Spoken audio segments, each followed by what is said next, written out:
Hey guys, happy Tuesday. Is it only Tuesday? It's only Tuesday. Wow, feels a lot further in the week than that. Yeah. Yes.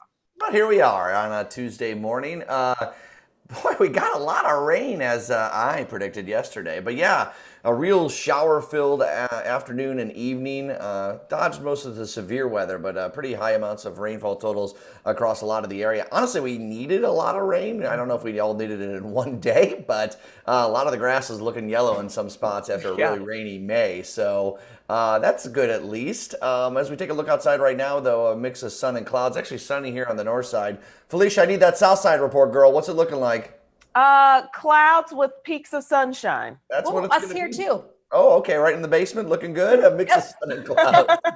But that's what we're going to deal with today. Much cooler, and the mugginess is slowly going away here. So we'll get to the high temperatures, only in the upper 70s. I can't rule out like a real stray pop-up shower. I didn't even put the rain in the graphic because we're talking about just little spotty showers that might pop up this afternoon, early evening, last for a moment or two. So don't rule that out. But much more comfortable as the mugginess leaves. As we look at the 7-day forecast, we get a slight chance of storms tomorrow afternoon. More than slight. I think we're going to see some rain tomorrow afternoon. And then Thursday is kind of the one to mark on the calendar. It's going to be really nice, 83 degrees. Circle that one for a nice walk because the dew points won't be high Thursday. But all that changes Friday. The mugginess returns, humid for the next 4 days. It's going to be a hot, humid weekend with pretty much rain threats every single day.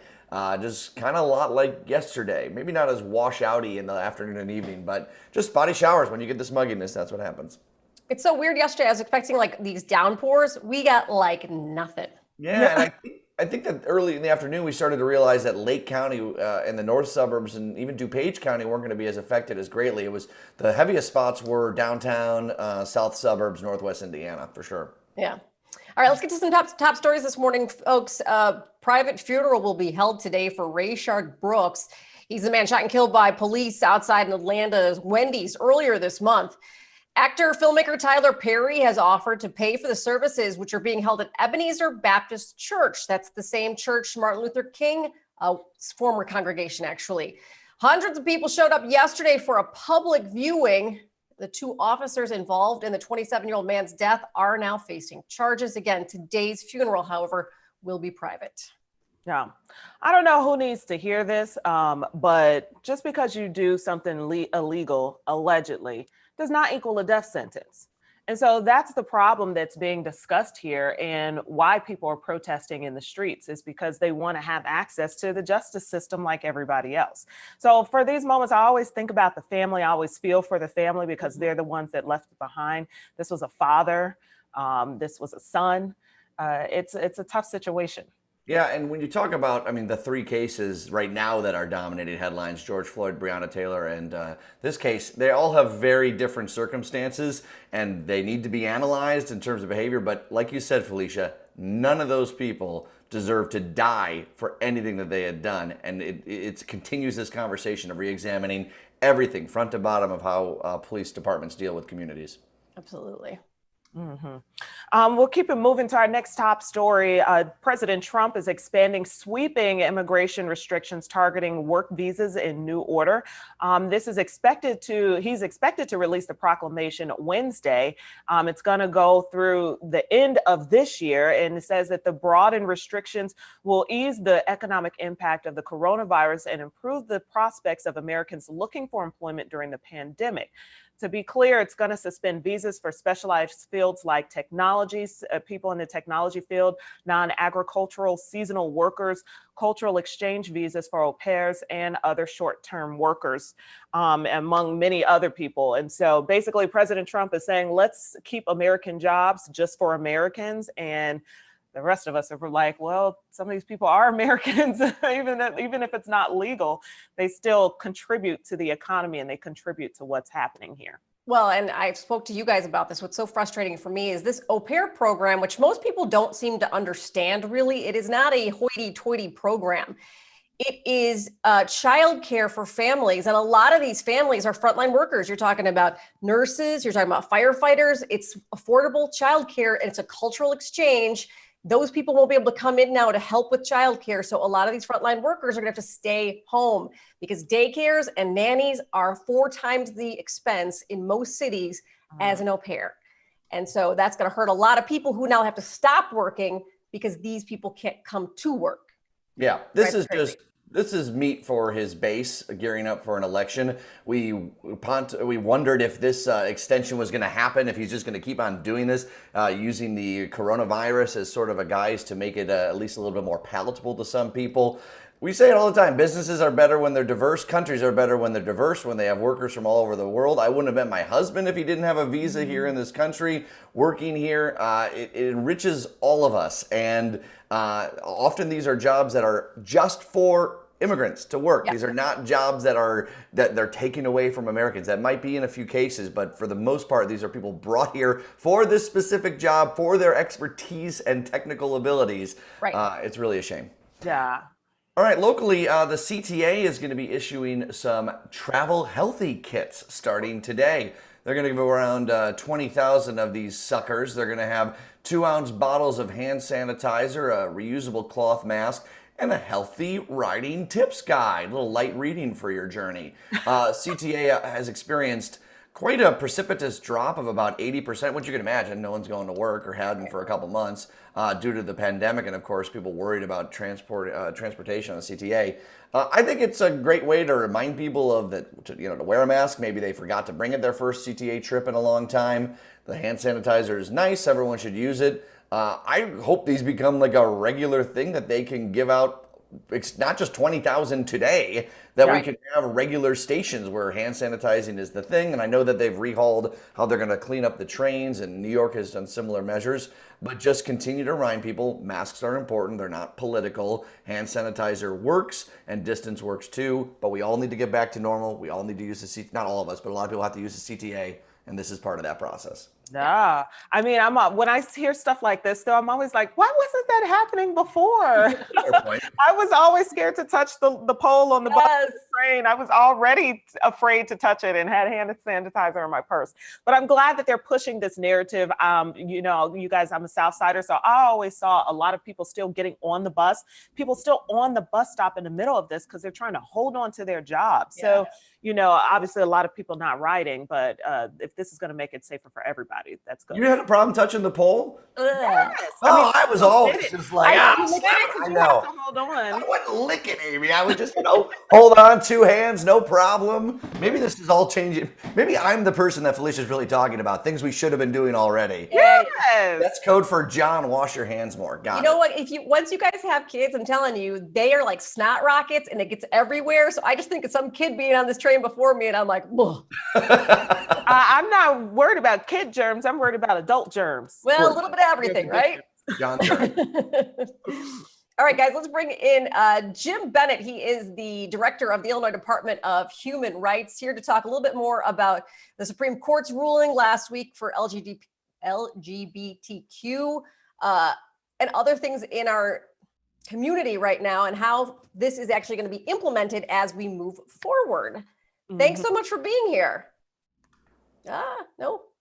We're waiting on Jim. That's okay. No, I'm really encouraged. I was gone last week when the Supreme Court made its ruling. I'm glad that we're continuing that conversation. Again, it's not one of those things where it's, hey, this happened once, let's talk about it, like we talked with our guest yesterday at the 3 p.m. show, continuing it on. And we got Jim here now. Good morning, Jim. Good morning. How are you? Good. It's good to have you here. I kind of posed this question on another one of our guests. I mean, the fact that the SCOTUS made this decision last week is wonderful. My fear is it's not going to necessarily change the culture. It's going to have to change the way people view the culture, so that, because somehow I feel like some of these people are still going to be discriminated against. So it's up to all of us around them to start speaking out. I think that's a good fear to have. I think that, one, it's an amazing ruling. Yes. So in some ways it feels bigger to me than marriage, because you may not want to get married, but everyone has to have a job to take care of yourself and your family. I do think you're right. I think it takes a while for the culture to catch up, but the majority of people were already there in a lot of ways. They wanted just a basic fairness. Most people believed if you were gay or lesbian, that you were protected and not realize you could legally get married, put a picture of your bride or husband on your desk, and then the next day get fired legally for the same thing. So we'll get there. I have hope. That the thing I'm a little more nervous about with that in particular is there's still a case coming down that's about religious freedom, and we expect that ruling probably next Monday, and it has a potential to drive a significant hole through this victory. But we'll savor this victory while we have it. Yesterday, we talked to a guest about the trans community and what this means for them. What I wanted to ask you about and what you do with Lambda Legal is also helping secure civil rights for people living with HIV. We've certainly changed the stigma, or at least I think we've started to change that stigma within the LGBT community and beyond. What more work do we need to protect people living with HIV from discrimination against them? It's interesting. So for HIV, a lot of it is the stigma.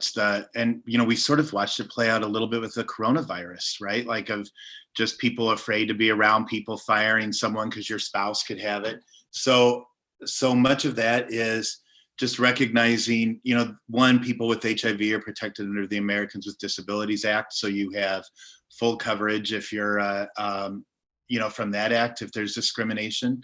But, for the most part, I think, where Lambda's working now, and I'm not there any longer, I should say. I'm at the Department of Human Rights, but I stay very connected to them. They keep me up on the issues. A lot of it's work in the military and making sure that people aren't being kicked out because of their status. The same with making sure insurance is available. The HHS move where they removed LGBT people and specifically the trans community from the anti-discrimination provision of Obamacare, or as I call it, or the Affordable Care Act. And so for those folks, that puts a little bit of a worry in place. Now, I should say in Illinois, we have the human rights law is actually one of the best in the country, and so we're protected here. So one, even with that HHS decision, you cannot discriminate in Illinois hospitals based on who you are or who you love. So Illinois, we're a beautiful, bright blue spot in the nation right now. Yeah. I'm curious, with our president calling this the Chinese virus and so many other epithets that are being thrown around, have you seen an increase in reporting to you? He's just a fool, isn't he? Like, it's just so inappropriate. Yes, we did early on. Like, so at the beginning of the coronavirus, we saw there was some people harassed on the L. We've had people, Asian descent people, tell us that they're being harassed when they were wearing masks, or are sort of embarrassed by it. A lot of it because of the way the virus has changed and how we've moved where everyone's wearing a mask now. Some of that has moved aside, but any time that we're using words to hurt people, and with this president to go so far out of his way to divide, to divide people, we continue to see it. So I would say, one, if something happens to anyone and they feel like they're being discriminated against, if it's a hate crime, that they should go to the local police, or you can go to the Kwame Raoul, the AG's office. If it's happening in workplace or employment, in housing, then you come to us and file a case with the Illinois Department of Human Rights, and we'll investigate it. Really quickly, before we let you go, where does that stand in terms of gay and lesbian couples who are trying to adopt? Can they still claim discrimination if a certain agency will not allow them to adopt based on their preferences? Yes, in Illinois, if you have, in Illinois, you're protected.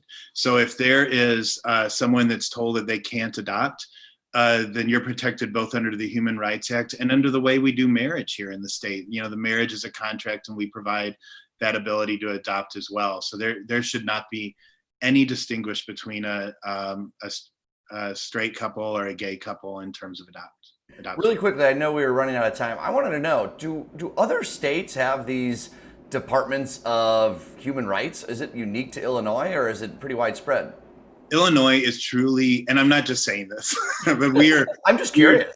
We are truly the best in the country. I mean, our laws have been in place. We celebrated our 40th anniversary last year, but it's grown and expanded. So in 2006, we added the LGBT community, and to include trans in 2006 was huge. And so the protections have always been in place, and especially now, I think when we see really a defining moment in our culture with Black Lives Matter, we have an opportunity to really to make the state and this country better, and to fulfill promises that have long since not been met by this country. So our department, I believe, is at the forefront of that. But if at the end of the day, if you feel like you've been discriminated against in any way, you contact the Illinois Department of Human Rights, file a case, we'll investigate it. And it really is one of the best agencies in the country. Other states have them, but they're not always as robust. Yeah, I saw the link to that on your website, on your Twitter page, literally everywhere. You guys are making it super easy for people to be able to file a claim.